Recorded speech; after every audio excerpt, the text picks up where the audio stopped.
Go. All right. Good afternoon. Another edition of This Week in Haiti for June 26th, 2026. June 28th, 2026.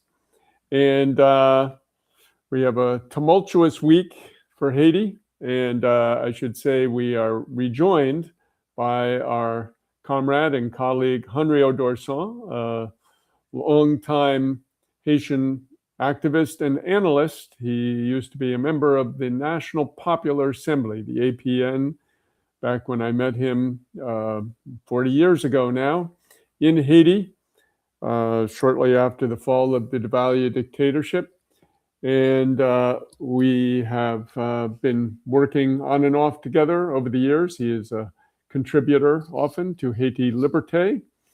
And we are going to look this week at a number of dossiers. Those include the Haitian participation in the World Cup over the past 3 weeks. And then we'll turn to the big story of the moment, which is the ruling by the United States Supreme Court that Trump can cancel TPS for Haitians. And thirdly, we'll look at the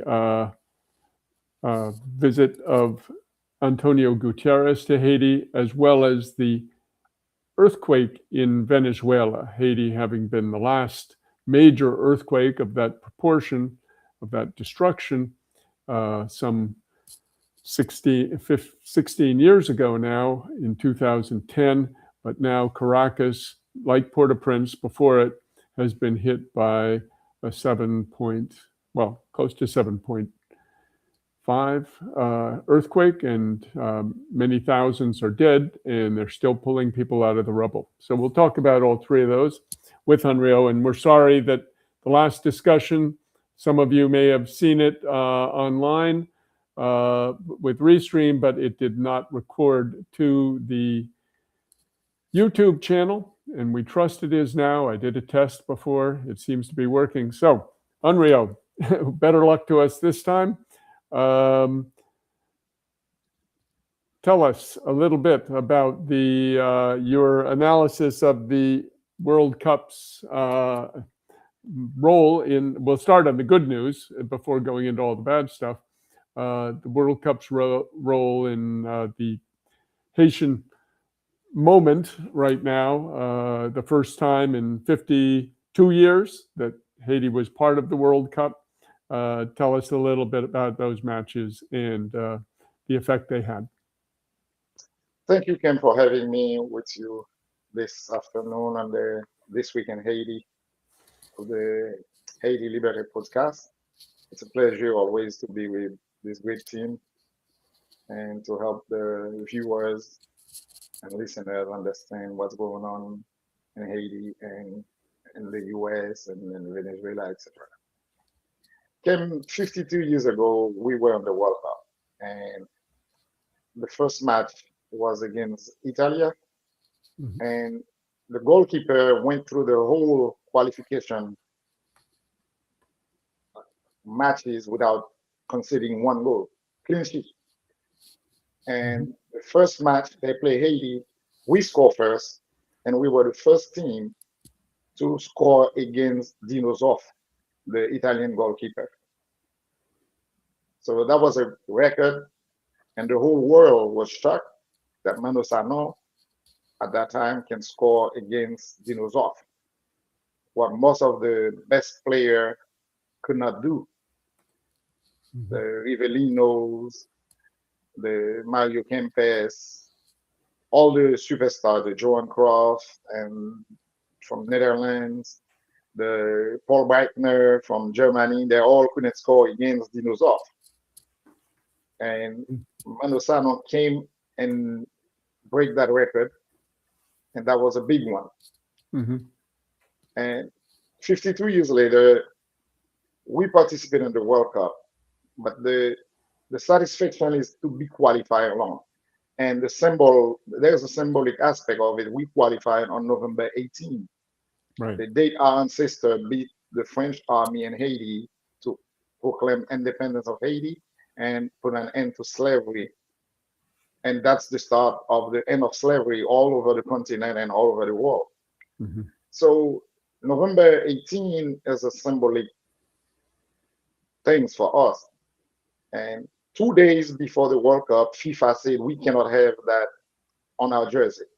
Mm-hmm. So they violate their own rules. FIFA have a set time to tell a team, you have a date to submit your jersey for the competition, Mm-hmm. which we follow and did. FIFA have a set time also, 30 days before the start of the competition, to tell you you cannot use that jersey. Sometimes two teams have the same jersey, and it will be confusing if you're playing matches on the same group. So FIFA can tell you that you cannot use that jersey, but they have 30 days to tell you and make some recommendation what other color you should pick to avoid confusions on the pitch. But FIFA didn't do that. They did it 2 days before the competition started. Mm-hmm. I want to remind our viewers, Ken, that Mm-hmm. that competition, that World Cup, is a capitalist and commercial enterprise. FIFA, they have big team, big names. They want to make it to the final so they can make the $8.9 billion in 30 days as direct revenue was projected for the 2026. So having Haiti, we are the trouble and Mm-hmm. and the festivities. They really don't want us to advance too far. They put us on the group with countries that rank better, way better than us on the FIFA ranking. Brazil, number 6 on the FIFA ranking. Mm-hmm. Morocco, number 7. And Scotland, number 43. And Haiti, we are number 84 on the FIFA ranking. So we were at the disadvantage. But our players, they play really good, Ken. We lost. We couldn't advance to the next round. Mm-hmm. But the whole Haitian community in Haiti and abroad, we are proud of our team. Mm-hmm. Yes, we're proud of our team that lose compared to the team we lost to, and and regard to the FIFA trick to get us out. The first game was they steal it from us. They didn't call two penalties for Mm-hmm. Haiti. They didn't call two red cards. Those are not bad referee. They're not mistake. We got the VAR. They didn't even attempted to go to the VAR to review those actions, and it's ended up we losing 1-0. A game we could have pulled a good 3-1, 2-1 easily. And Mm-hmm. if they have even called the two red cards, Scotland would have played with 9 players on the field, and we will be at another advantage. And you don't know what will be the outcome. And the two penalty kick, they rob us of those two penalty kicks, the two handballs that should have been called. So that would have put us on a position we could be a good number 3 and advance to the next round, which the next round is an $11 million prize. Mm-hmm. The first round is a $9 million and $1.5 million in preparation costs.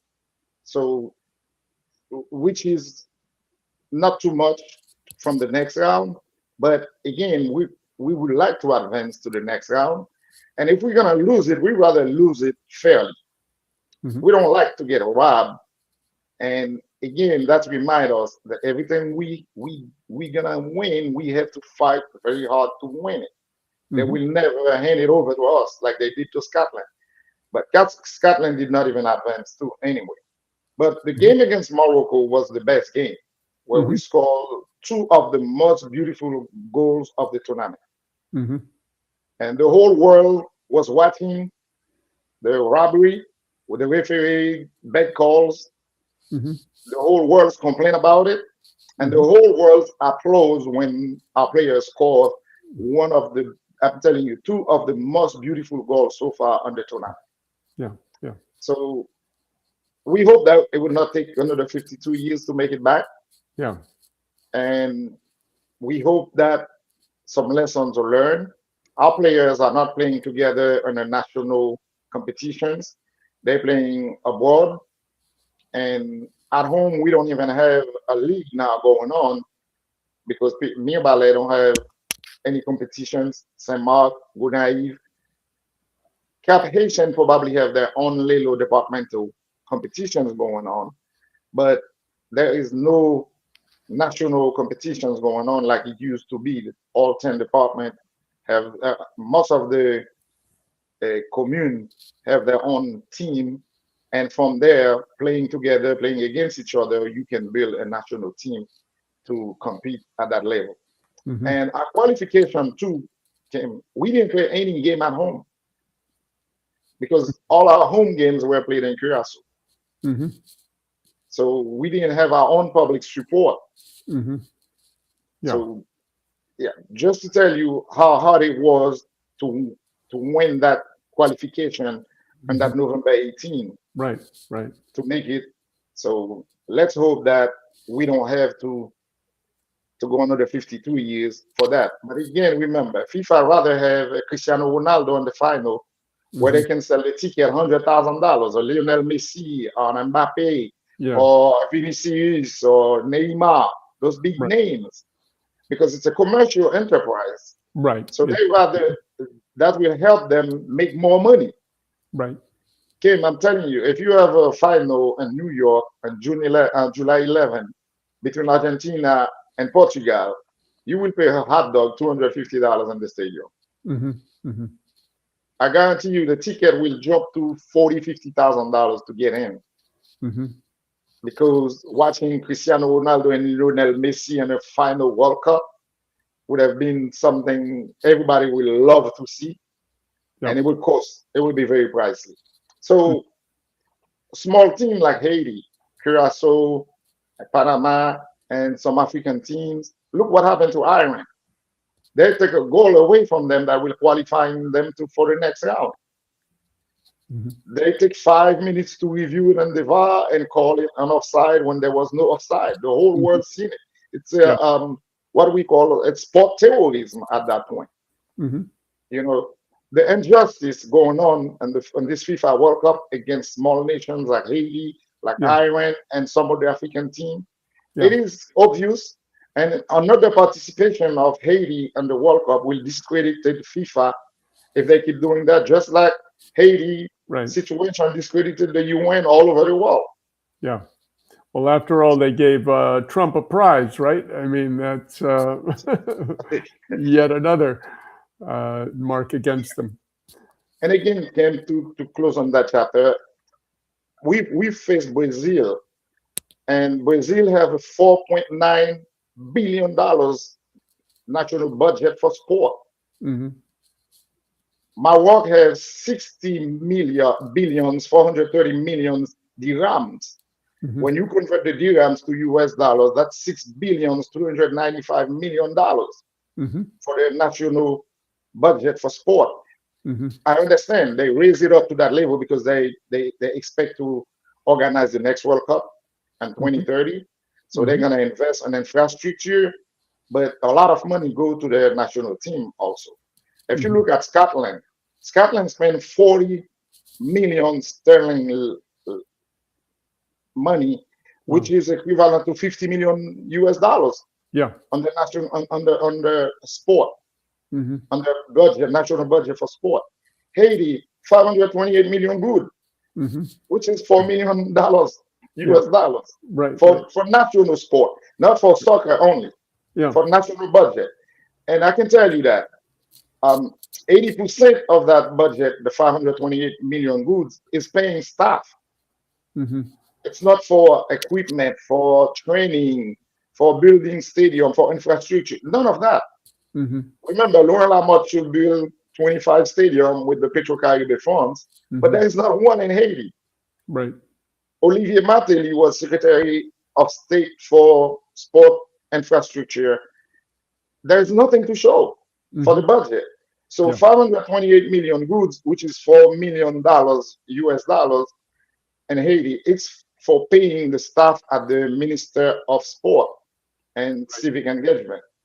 It's 80 to 90% goes to paying employee at the minister, and none of them goes. The rest pay for the technical staff, the medical staff, and the players. Hmm. And some other disciplines like activities like tennis, like basketball. Those are the ones mostly, and the martial arts.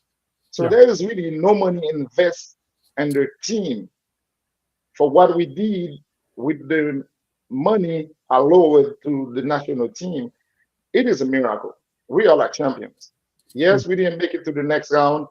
I understand the American fans, most of the world fans that have been watching soccer. They understand for a country not playing any game at home to Yeah. make it to the World Cup, they Right. know it's a big accomplishment. Yeah. And for a team with $4 million in budget, the lowest out of all 48 teams, and and we didn't finish 48 or 48 because we scored 2 goals.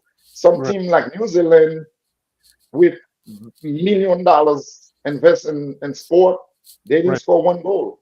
Right. Right. And So yeah, and they were amazing goals too. And they matched the 1974 performance where they also scored 2 goals. correct, Yeah. yes, yeah. So, Well, 1974 they scored 3 goals, oh, but 3 goals. oh Okay. yeah, 2 goals. That was 2 goals. Two Yes, goals. we Okay. scored 2 goals, but we take less Yeah. because we lost 7-0 to Poland. And again, they said they test our players for dopage, and that was the reason we have to play our bench, and we lost 7-0 to Poland. But this time we didn't have no score. The worst was a 3-0 against Brazil, which is Scotland have the same score. They Yeah. they lost by the same score with all the what I would say all the means they have to do Right. more. But Right. again, that's not justified our poor performance. But I told you, it's we have a lot of roadblock. Our Right. players are playing abroad. They only play for like 3 weeks before the World Cup together. They Right. practice together and train together, Yeah. and we don't have no national competitions. Hmm. So we should not be in it to begin with. But Right. again, the sacrifice help us make it through. And with the extension to 48 teams format, that give us much more room on the CONCACAF zone to make it. But Yeah. let's say we can build from there, and the next World Cup we will be there. Let's keep our players are young, they get experience, and Right. the coaching staff made a couple mistakes in some games. Hmm. And how you take the player that score out, he's not injured. This is your last game, Right. and you have nothing else. You don't want to save him for the next game. You don't Right. have a next game. Yeah. Why you pull him out after he scored? Right. Right. Right. So there Yeah. are questions. There are questions on the technical staff also that Yeah. need to be answered, and those are the things that would help us grow and advance and do better at the next World Cup we participate. Yeah.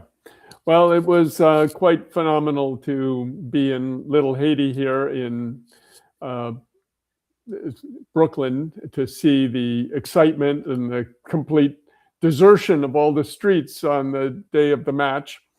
That was the 24th, and then the next day, the 25th, was like as they say, a coup de l'eau frette. It was a bucket of cold water that was dumped over the head of the community with the announcement that the U.S. Supreme Court had finally ruled on the question of whether Trump's TPS withdrawal from the Haitians and Syrians, 6,000 Syrians, about 350,000 Haitians affected, that the temporary protected status had been removed in November of 2025 by Christy Neem, since fired, but that it was done on the basis of racism, and also they hadn't followed the procedures. They didn't even check with the State Department. So what's your sense of this? You are a lawyer trained in Haiti, in Haitian law at least. I imagine some American law too. What's your sense of this ruling and your observations of the Haitian community there in Orlando, where you're based? Can West Palm, TPS, where you're based.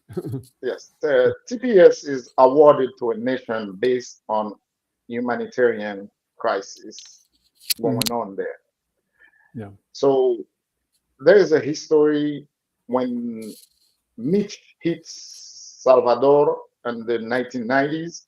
Hmm. They granted that country TPS, and it's Right. still going on since the 1990s. Hurricane Mitch. Yeah. Correct. And some of the country went through some kind of disaster or political disaster, but based on humanitarian reason, they granted TPS to a country. That's an executive privilege. A president of the United States at any moment can say, well, this country, based on the situation on the ground, like Venezuela with the earthquake and Haiti, we were trying to request temporary protected status for Haitians in 2008 on last year of Bush term, and he rejected it Right. because we had three storms that hit Haiti in 2 months. Between August and September, we were hit by three storms, Hmm. and we were trying to get a situation where they would not send us more people to deal with when we already have a crisis on the ground. And after the earthquake 2010, the Obama administration granted Haiti TPS, and it was renewed through the first Trump administrations a couple times. He tried to stop it, and when Biden came in, it was renewed again, Hmm. but it's always on an 18-month basis. Yes, it's a privilege. Yes, it is the right of the government to say they don't want to give it to a country, but if they look at the humanitarian side of it, Haiti is on a situation. The U.S. government put a terrorism label on the country. So, and you tell me, Haiti is a sponsor of terrorism country, and you're gonna send all these people back Hmm. there, 350,000. Yeah. You're gonna send them back there. So it tells you it's a racist Mhm. decisions, and it's not based on any, I would say, evidence that Haiti can absorb 350,000 people coming back Hmm. to restart their life. Hmm. It's not that we have stability in Haiti. The US government is the first agent of this stability in Haiti or instability. They're the one that create the whole mess we are in. Yeah. And even our airport, they put bans on the Port-au-Prince airport Hmm. that commercial flights cannot land there for security reasons. So that's enough evidence that they should renew the TPS. The only thing I can see is based on racism, Hmm. which we know these administrations and most of their um, most of their I would Officials. say Yeah. yeah, most of the officials are racist and Yeah. they're openly voiced it. So nothing surprised me. Yeah. Now, Did you see the rant Megan, of Megyn Kelly? Yes. well, Megan Kelly, remember, I'm not excusing anything, but I can understand. She have some, I would say, dopamine dysfunctions. She was born and her dad passed away tragically when she was 15. Hmm. So Yeah. she's a daughter of immigrant anyway. Hmm. It's not that she is American Yeah. from the like 15 generations American. Hmm. I would be shocked if she's the third generation Hmm. because her parents come from Ireland and Italy. On her Right. mother's side, they come from Italy. On Yeah. her dad's side, they come from Ireland. They came here as poor people looking for a better opportunity. Hmm. So I don't see her as a racist. I see her Yeah. as a troubled. She is traumatized. Her first marriage was broken. Hmm. She had tragedy early in her life, so of course she had to have that kind of she need treatment. I would say Yeah. I'm not excusing it. She is racist. Hmm. She is racist, but just to go on social media and national television to voice that hate, Yeah. that tells you something wrong with her. Yeah. Yeah. Yeah. Yeah. Something wrong with her Hmm. because and either she is a distraction trying to cover some other things going on so we can be focused on her ranks. But she is not that all that came for me to pay attention to her. I would say I look at her as a trouble person that Yeah. need help. Yeah, Yeah. she Yeah. she Yeah. need she has a dopamine dysfunctions. I would say Yeah. because the broken childhood. Only God knows if she didn't have to grow with a stepfather that maybe abused her. None of that, because her Mhm. mom get remarried again. She went to law school, and she was not admitted to a journalist school. So that was a deception for her. On top of all of tragic life, and Mhm. then she switched to go to political science and get to law school. And you can see she changed career again. She went back in the media. That's what really she really Mhm. truly want to do. Obviously, she didn't really want to go to law school. Mhm. So yeah, this is not. I'm concerned about the Supreme Court decisions much more than whatever she had to say on social media. I Right. seen her. She need help.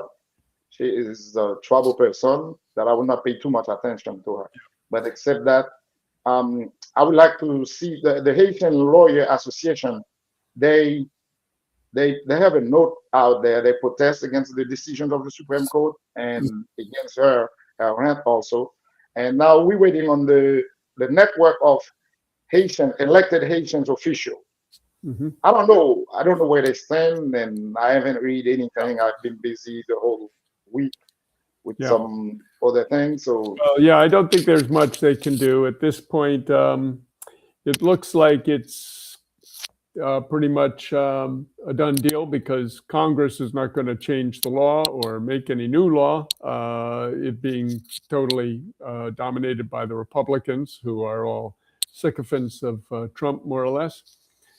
Haiti Liberté also put out a statement. I'll just read the last two paragraphs and then get your comment. We will not hear a peep from the de facto prime minister, Alex Didier Fils-Aimé, about the return of TPS Haitians to Haiti because he does not want to anger his bosses.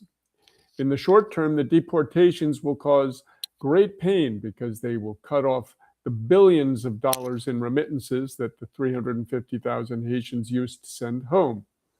Furthermore, there are already food and housing shortages in Haiti's capital, Port-au-Prince, which is home to many with TPS. Moreover, the United States, in complicity with the oligarchs, have destroyed all public enterprises, leaving the people unemployed, without electricity, and deprived of health care. But in the long term, ending TPS may backfire on Washington. TPS, along with Biden's CHNV, that's Cuba, Haiti, Nicaragua, and Venezuela visa, ended last year, created a release valve on the revolutionary anger growing in the Haitian masses. With those programs gone, Haitians may be forced to carry out the revolutionary change in Haiti, which is so long overdue. So, Henriot Dorcent, what do you think about that? Do you think it's possible that Haitians going back to their country will be forced to change it? well, they will have no choice, Tim. They Yeah, will not have no choice, and they will need the minimum social services that they don't have right now in Haiti, yeah. like healthcare, housing, Hmm. even food. We have a food crisis there. The Yeah, UN say that half of the populations are going to food insecurity. yeah, So yes, if that happened, that would have been the catalyst to start something in Haiti, because yeah, the people will not go and live in those conditions that the U.S. government and their puppet in Haiti put the country. And I would not be surprised the Haitian government, like Haiti Liberté, say that they cannot upset their boss. yeah, They definitely cannot. yeah. So they will say, well, send them, we will receive them. That's what they will say. Right, right, right. Because they can't say no, we're not ready, the country is not ready. And by the way, there was a crime last night in Guaname. They assassinated Codio. He Mm. was the guy that was facing the Dominican army when they were building the Canal Mm. Campi. Yeah. And he was assassinated in front of his house. He was Wow. relaxing, and some armed guys Hmm. went and shoot him and kill him. Yeah. That's a very sad news. Yeah. But That and was again, in downtown Wanamant, or it was in the town itself, or near Wanamant? it wasn't one In at Wanamant. the time. Yes. Wanamant, So for the listeners, is a town in, I could say, the farthest northeast town in Haiti, up on the border with Dominican Republic. So, yeah. So that will help us. But again, you know how it works. Again, it's capitalism and actions. They mhm. will take these people work permit, put them in precarity, Yeah. and but you will not find all 250,000 in one place to deport them. Yeah. And the logistic alone, how many trips you're gonna make to? Are you gonna reopen the airport in Port-au-Prince? Are you dropping them in Cap Haitians? And you're gonna give them some money to go and reset their life? hmm Is there any plans? You know, these administrations don't have no plans. They just jump on things, and when it become a disaster, either they back out. Look hmm what happened in the Strait of Hormuz. Yeah. Look what happened in the war with Iran. None of the objective, they didn't have any objective to begin with, but regime change Yeah. or decapitations. Yeah. And now they fighting, they put a blockade to open the strait. The hmm strait was open before February 28th.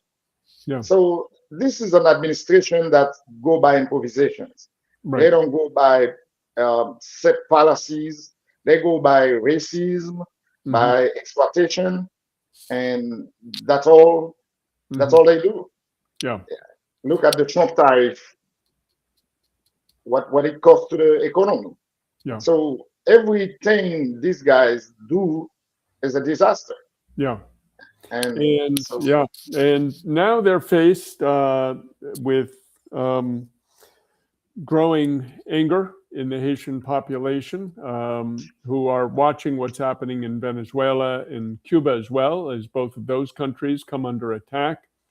There are neighborhoods of Port-au-Prince, many of them, which are armed and are not under the control of the U.S. installed de facto regime.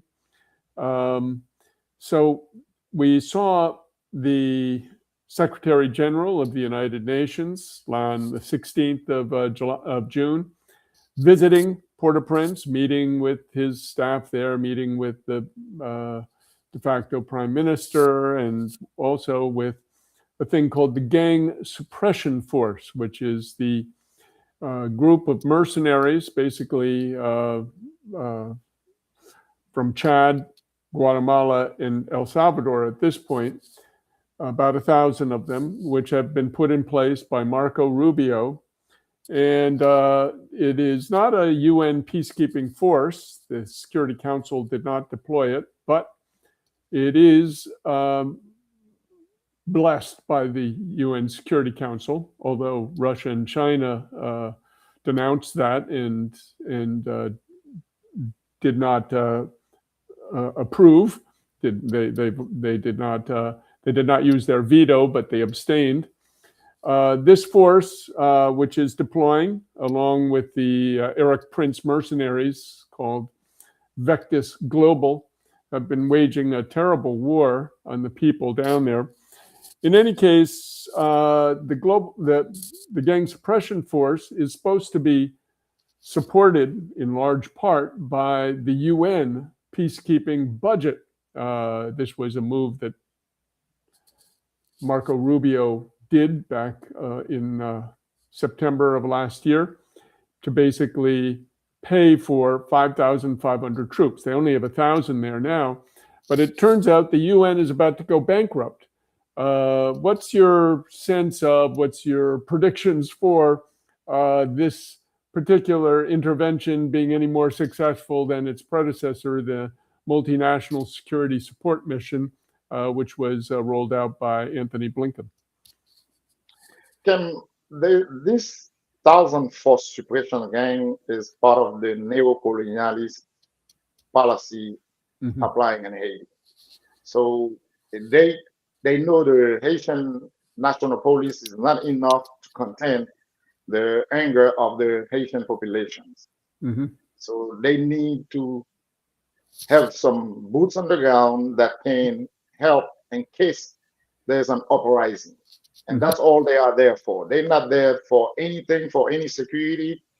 There is all Matissan still blocked, Canahan still blocked. People still have to move by airplane or helicopters.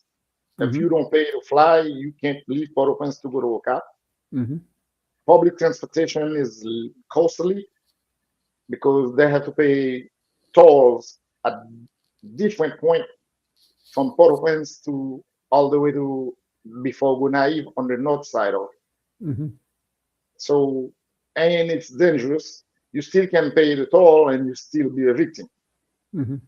So public transportation is like completely shut down.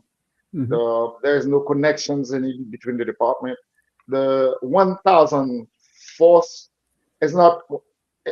I'm against it, but to tell you, if let's say they were with good faith, were going to help us open the highways, reestablish the authority of the state, and all that, they wouldn't. 1,000 will not be enough.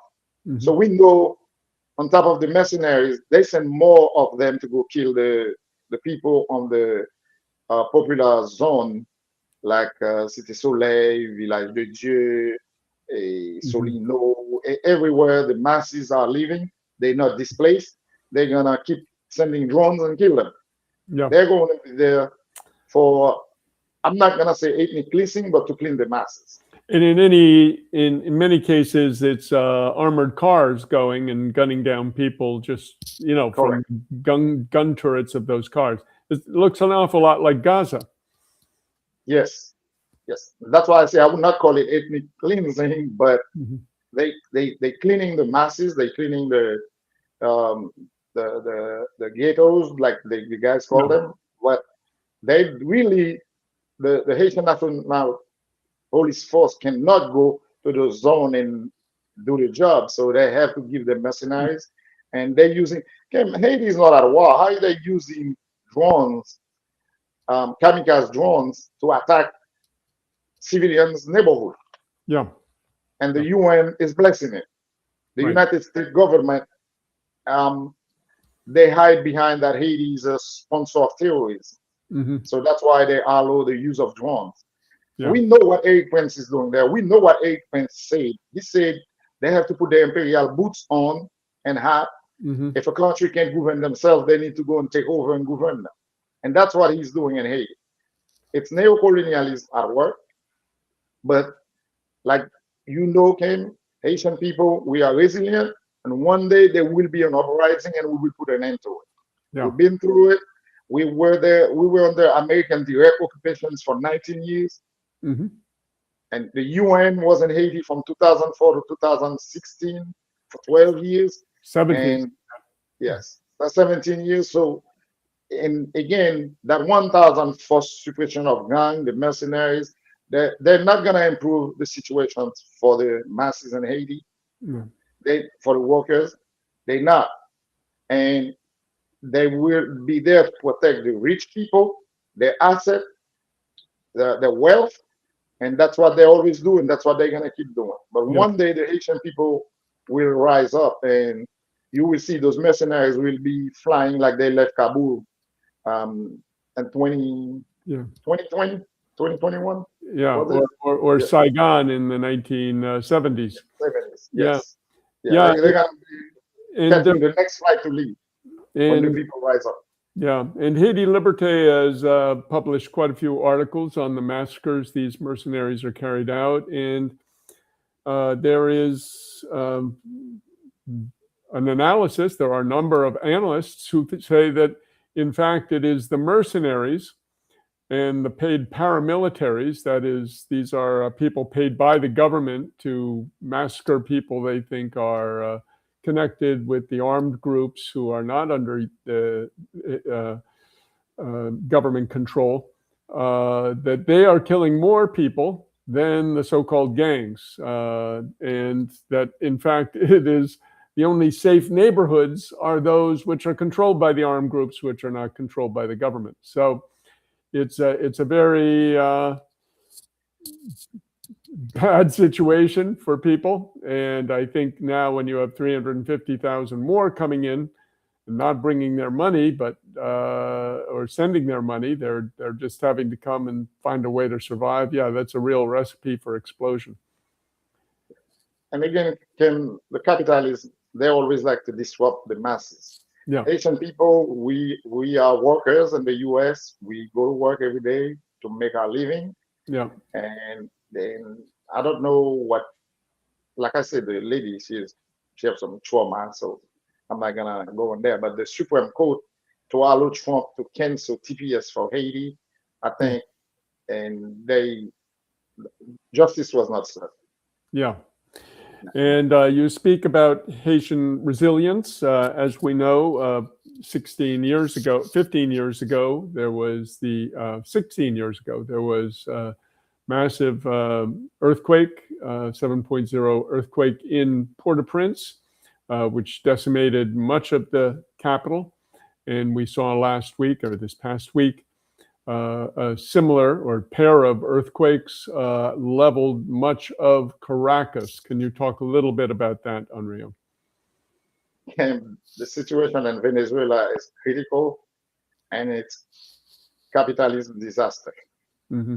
And the U.S. government can or will try to use that disaster as a pretext to send military on the ground.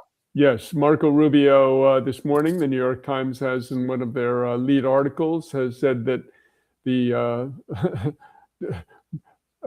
Department of War, as he calls it, it is still officially the Defense Department, but Department of War, as the Trump people like to call it, will be sending troops to the airport, which was also damaged, the international airport of Caracas, to provide aid. But this is just what happened in Haiti, isn't it, Henriot? We've been there, 2010, same situation. They took control of the Haitian, the capital airport. As they have today as well. Yes, and they diverted flight that's bringing humanitarian help to land in Santo Domingo instead of Port-au-Prince because they control the airport. And again, they use it as a form of occupation. Yeah. And that's what they're going to use the situation in Venezuela. Right. The only difference came in Venezuela, the people of Venezuela, the Bolivarian movement in Venezuela, they're much more organized than we were in 2010. Yeah. So let's hope they can resist better, and let's hope they learn what happened in Haiti. The solidarity we had was from Venezuela that canceled all our foreign debt to the Venezuelan country. Over $2 billion. Yeah. Money we owe Venezuela from buying their oils at a discounted price, and we keep the 60% as a loan. And we didn't have to repay those 60% from 2008 to 2010, all the way to 2011. 40% was the loan and 60% was what correct. We paid. Yes. Yeah. Thanks for correcting me. Yeah. The 40% we have, it amounted to more than $2 billion when Preval was on his last day to leave, and they canceled that debt. Yeah. And that was the best solidarity we had, and all that money was blown up by the occupations that came in form of help. They cut people's legs, arms for no reason. Yeah. Protecting the expert, the injury you have, you will better off if they cut your arm or if they cut your leg. I seen the people in Venezuela digging for their people under the rubles. There is no material sent to Venezuela to help. And I hope that the other country and the region can show some solidarity, helping them with heavy equipment. Yeah. So to help them at least recover some of the people. Most of the time, people, after the collapse of a building, they don't die right away. They die a couple, 3-4 days later because there's no help, there's nothing, and they can sustain it. No food, no water, and injured.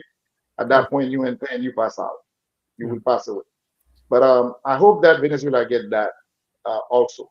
But Haiti cannot reciprocate the same help we receive from them. We have nothing to offer them because our governments are puppet of the U.S. We cannot even pay Venezuela the money we owe them because Venezuela Mhm. was under sanctions and cut off SWIFT. So we could not wire money we owe Venezuela to pay them back.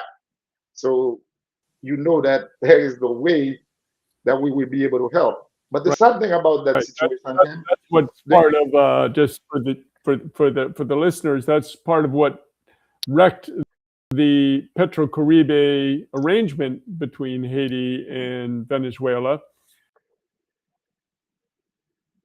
because essentially Trump, and that was the end of the Petro-Caribe support, the cheap oil, and the loan account that Venezuela was giving Haiti up until 2018.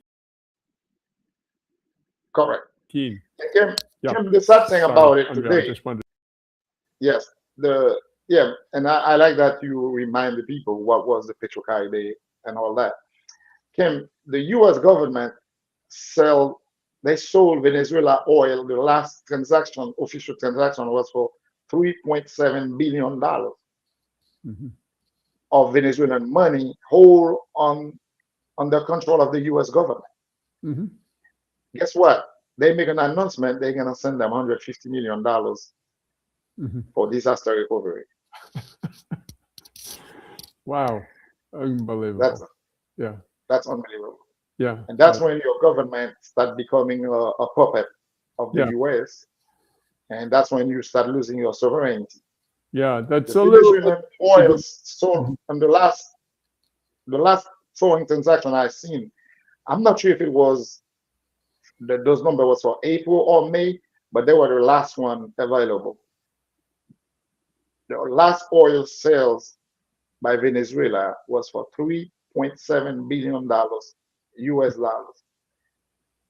Those funds do not go straight to Venezuela. They're under American control. Yeah. They go Whether to they're in a bank Qatar, in Miami. Yeah, a bank yes, in the or in United Miami. States controlled. Yeah, and then And the Venezuelan government officials and others are paid from the U.S., not from correct, Venezuela.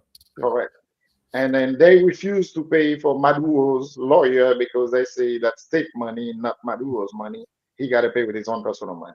Right. And Kim, now Venezuela needs that $3.7 billion. I'm not talking about Yeah. money that was under sanctions, they seized before their goals and Englands and all that. I'm talking about the last transactions for $3.7 billion. That will help them get um, heavy equipment that will help them to help themselves with that disaster. And only Mhm. God knows it's gonna turn to a political gains for the U.S. government that will use it as a pretext to send troops and to take control of their airport. And they're gonna send their NGOs like they did in Haiti. They will have all the contract and nothing will be done on the ground. I hope the Venezuelan people, the Bolivarian organizations are there. They learn the lesson. They learn from our experience in Haiti in 2010.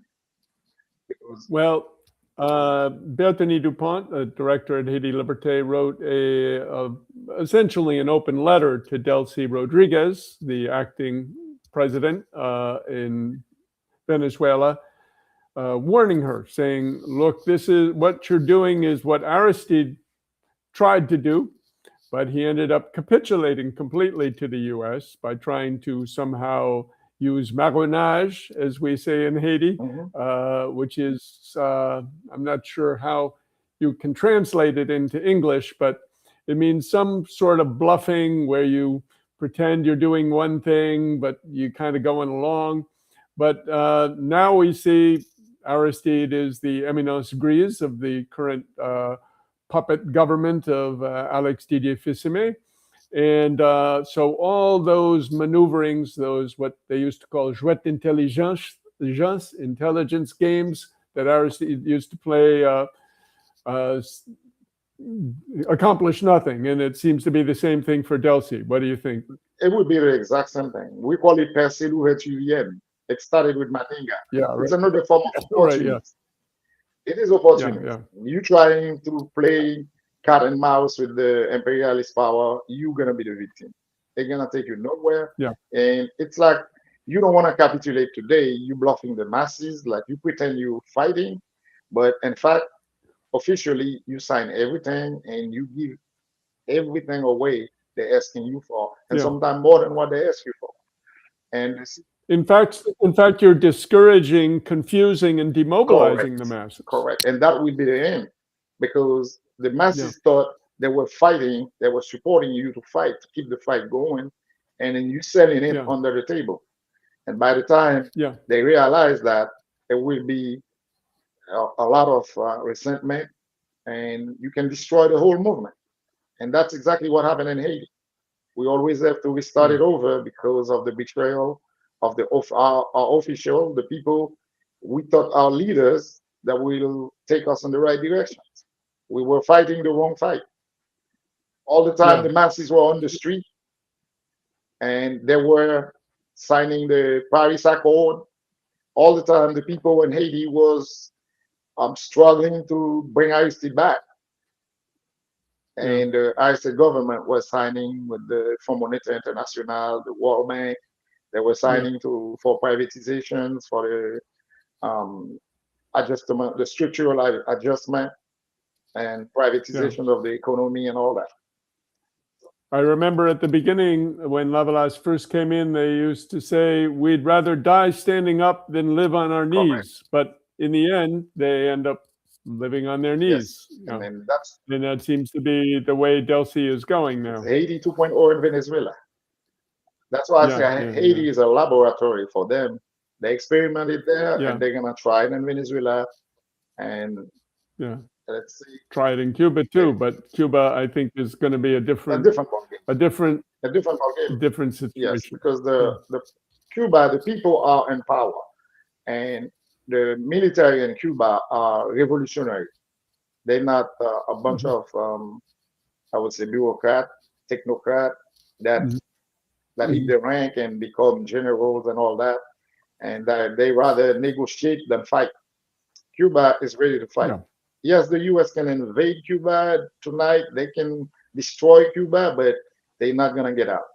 That's what Fidel Castro said. Yeah. And Right. He said, you can come, but you won't leave. yes, Yeah. and then came on that note. Let's say the Comandante Ramirez passed away peacefully at home at the age of 95. He was one of Yes. the general that was on the Sierra Maestra with Fidel, with Che, with Raul, and 1959. So he Yeah. passed away in Cuba, and his dream was to be buried in the Che Guevara Mausoleum in Santa Clara, Cuba. And that's exactly what the government will do for him. He will Yeah. not be buried in You Havana. know, They will transport the corpse to Santa Clara and bury them in the mausoleum of Che Guevara in Cuba. yeah. You know, in recent weeks, I've been reading the reminiscences of the Cuban Revolutionary War written by Che Guevara. It was actually originally a series of newspaper articles in Rebelde Verde, the publication, the official publication of the revolutionary government in 1961, 62, 63. And these really are some kind of blueprint, some kind of roadmap of how a revolution can be carried out. And it has so much relevance for Haiti today. I often think that those among the armed groups who want revolutionary change, who look to Che Guevara and Fidel Castro as sort of models, they really need to read these reminiscences of Che Guevara because it just teaches so many historical lessons when you read the experiences, not just of that, but you can go back also to the Chinese Revolution. I've talked about it before. Red Star Over China by Edgar Snow, an American journalist who basically covered Mao Zedong, Chewing Lies, war that they carried out But from again, the 1930s. the problem is in Haiti is the petit bourgeois, and that's our biggest problem because people think there is a lot that needs to be done to start a revolution. And Lenin said it clearly. If you have to organize every block, every street, every commune, every department before you start a revolution, you're wasting your time. Yeah, That's a Menshevik thought. yeah, But the Bolshevik think the situations arise, you jump on it, and you do what you have to do. The masses will support you. If you sincerely gonna change things in favor of them, to give them the real power to control the means of productions mm-hmm. and to organize the society, Mm-hmm. to build a socialism Mm-hmm. society, you don't need to do all the pre-work because the conditions for the revolt is already there. The people cannot take it anymore. Mm-hmm. They just need some leaders to step up and do what they have to do. And I read Fidel a week ago. I read something in 1961. They asked him, well, you guys were 82 at the Sierra Maestra or at the Granma boat. And he said, well, if I have to do a revolution today, I only need 15 guys. I don't need 82 anymore. Well, he said that. I remember there's one account where after they were ambushed, after the grandma landed, and they were reconstituting their forces, and they were finally up in the Sierra Maestre with, I think it was 6 or 7 guys, and Fidel stood there and he said, "We've won, we've won." And they all thought, wow, the guy must be going crazy. But he understood the importance of having that noyau, that nugget Correct. Yes. of militants ready to fight, ready to die for the revolution. Correct. Yes. Yeah. Yep. And that's all we need in Haiti.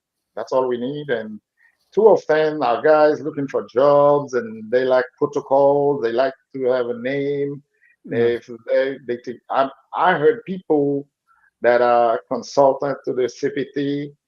And again, I have to mention Tintin, Antoine Augustin, Minister Education Nationale.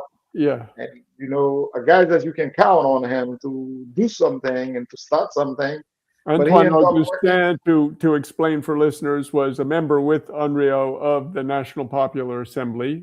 I could say the principal revolutionary organization of the late 1980s after Jean-Claude's fall in Haiti, and was a very revolutionarily speaking militant at that time. Yeah, continue, Henriot. Yeah, sorry. Antoine Augustin ended up being a minister of education in Haiti, and nothing changed. Yeah. The only thing he did, he denounced the system where you recruit 192,000 children at the early childhood education, and then you end up with like 2,000 making it to the terminal class. I would say to end high school. Mm-hmm. So he said that's a complete disaster. He doesn't know, the system doesn't show where the other group went. And it's every year. Every year you recruit 192,000 at first grade level. And then when it's come to finish, you don't have 2,000. Mm-hmm. So what happened? So he was saying the system is broken. Mm-hmm. And that was well documented. That's the only thing that I can say he did the whole time he was the Minister of Education. Yeah. But nothing else. He might not have had to be Minister of Education for us to know that. Yes. But again, Ken, the masses in Haiti need to have some brave guys like Kodjo. Kodjo was the only one standing up in front of the Dominican military when they were building the canal. Mm-hmm. Yeah. And he was standing there. He was not afraid. He didn't run. He stood up, and the Dominican back off. Yeah. But he get assassinated in Guaname, and which is a sad thing. Yeah. Well, I will find out more probably by tomorrow or the coming days. Yeah. But Cam, again, the situation in Venezuela is critical, and any help any kind of solidarity with the people. I don't know if you get in contact with William Camarco. I sent him an email, but no answer. Yeah, yeah. I've been trying to reach William several times. He's been on this broadcast twice, 3 times, and yes, I will be trying to reach him again soon, probably for next week. But yeah, William Kamakaro has, I'm sure, got a lot on his plate, a lot on his mind right now with this terrible tragedy. Yes, and the capture or the enlèvement of Maduro was a disaster. Yeah, the kidnapping. And now Yeah. to be hit by an earthquake twice Yep. the same night, and that's a tragedy. So Well, I think he's really busy, yeah, and I hope that they don't make the same mistake we make in Haiti in 2010s. And again, the imperialists, the capitalists, they will do the exact same thing they did in Haiti. They yeah, will award contract. They will put something in place that the government do not control. Okay, yep, I'm not predicting it, but I'm talking by experience. yeah. They will put something like Sierra. Yep. They will find somebody, whether they use Barack Obama this time or they will use somebody that have notoriety to control that, and they will award all the contract to companies on the Beltway, Maryland, Washington D.C., company that don't have anything, any equipment, any employee on the ground. They will get all the contract. They will get funded, and then nothing will happen.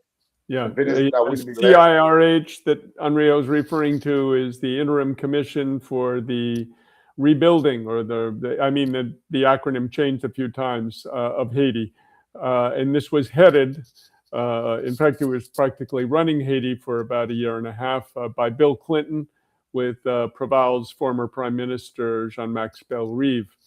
And essentially, it was a bunch of Haitian bourgeois, who sat on this commission and rubber stamped everything they gave to these, as Henriot is saying, these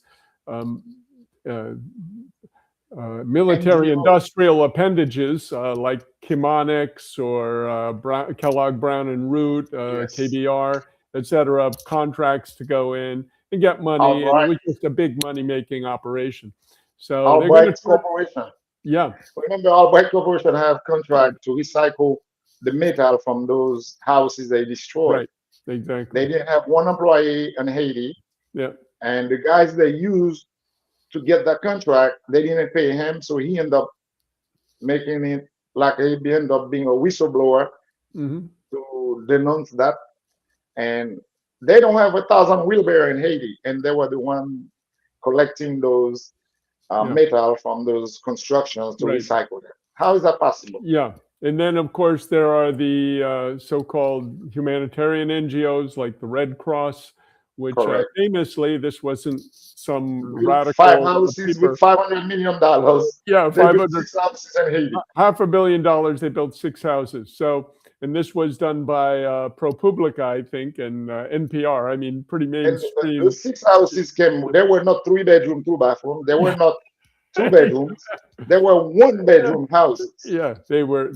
No, I toured these houses and filmed there with Democracy Now! We went down, and no, it's terrible what's going. But to me, this is just the death throes of the empire. We see they've been stymied in their war in Iran, and I hope that the people can rally their forces and fight off this offensive that the U.S. is taking. And this is all being led by a guy called Eldridge Colby, who is the grandson, I believe, of William Colby, former CIA chief.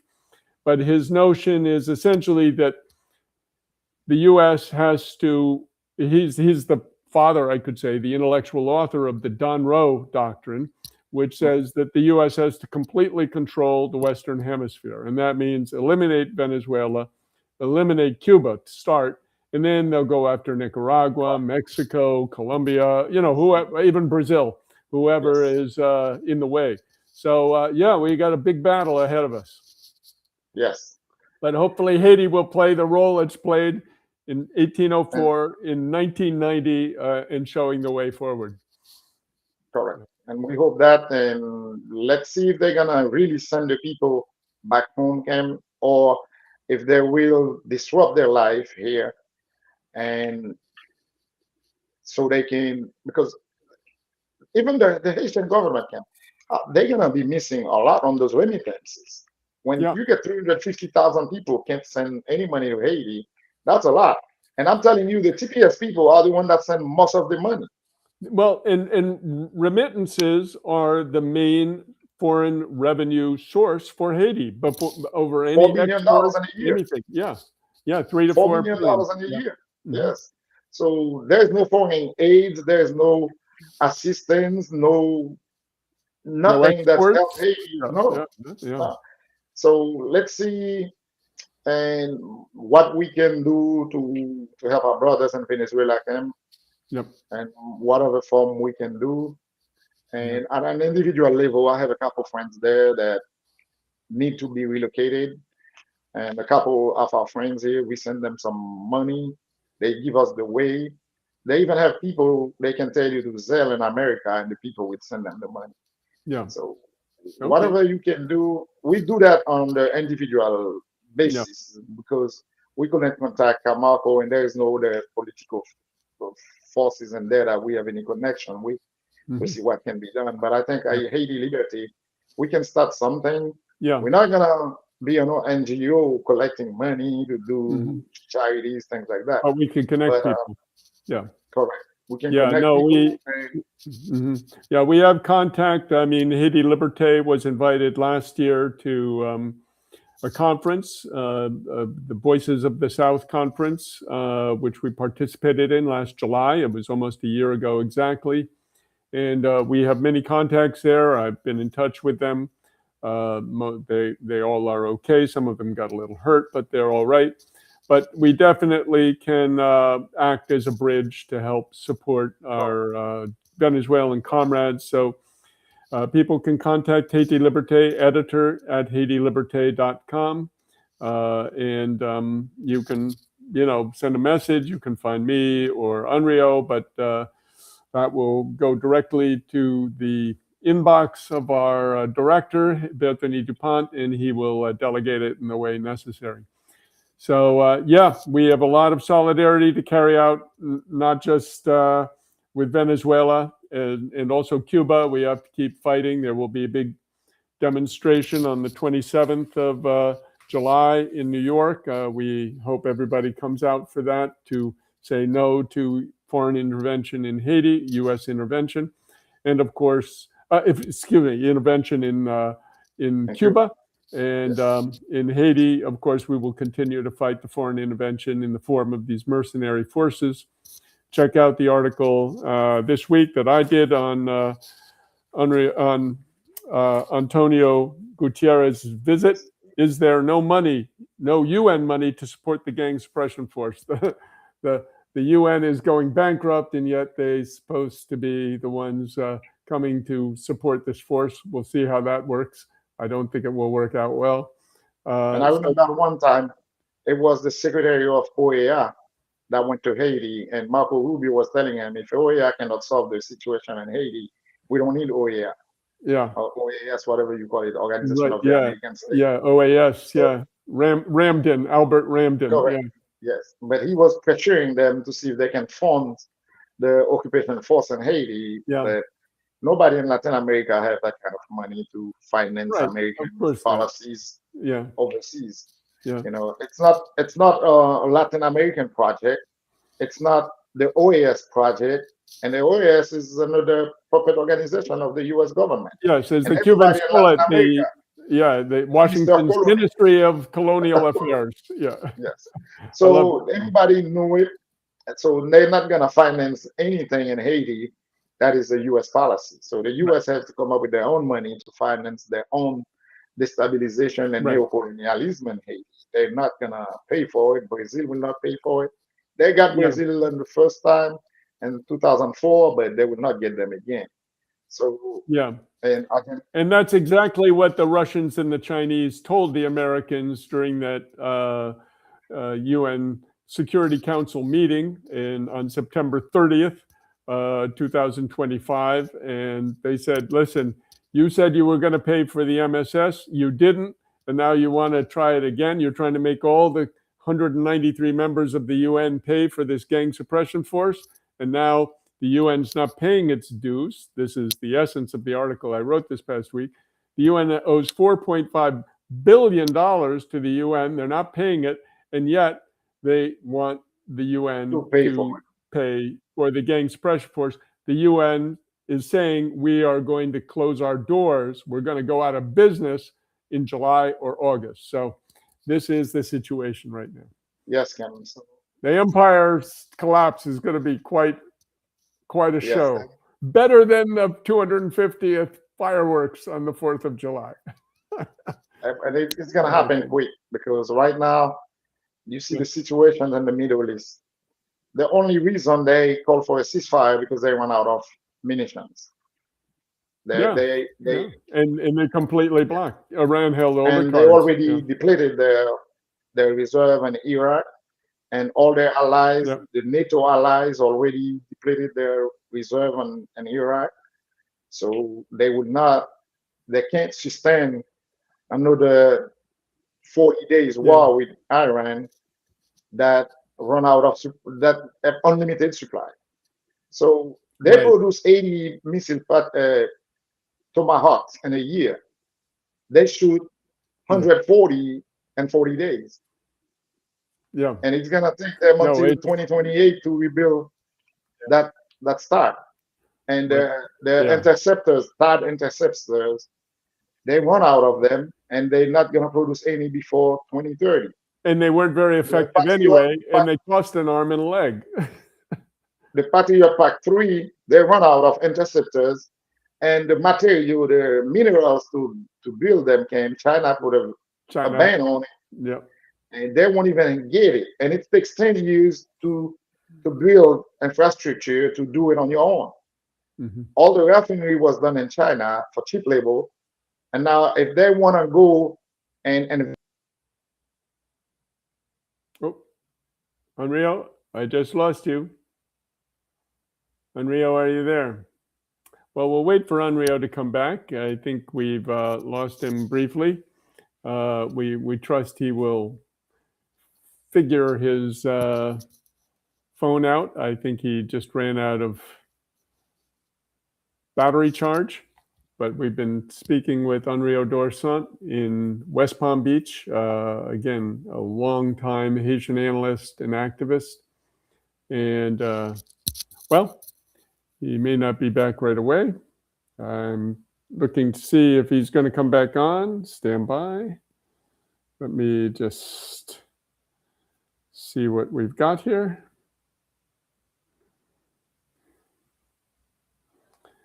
Well, with that, I think we'll end the live stream. Yes, as Mao Zedong said, U.S. imperialism is a paper tiger. And, oh, there you are, Henriot. Yeah, do you hear me? I hear you. I hear you loud and clear. I think your phone ran out of juice, yes? Your phone ran out of power? I am back, but I don't think you can hear me. I hear you. I hear you. I hear you. I do. I hear you. I can hear you. Can you hear me? You don't hear me. Henriot, can you hear us? I cannot hear, Ken. You cannot hear. Check your volume. Make sure you're not muted. Let's make sure you're not muted. I'm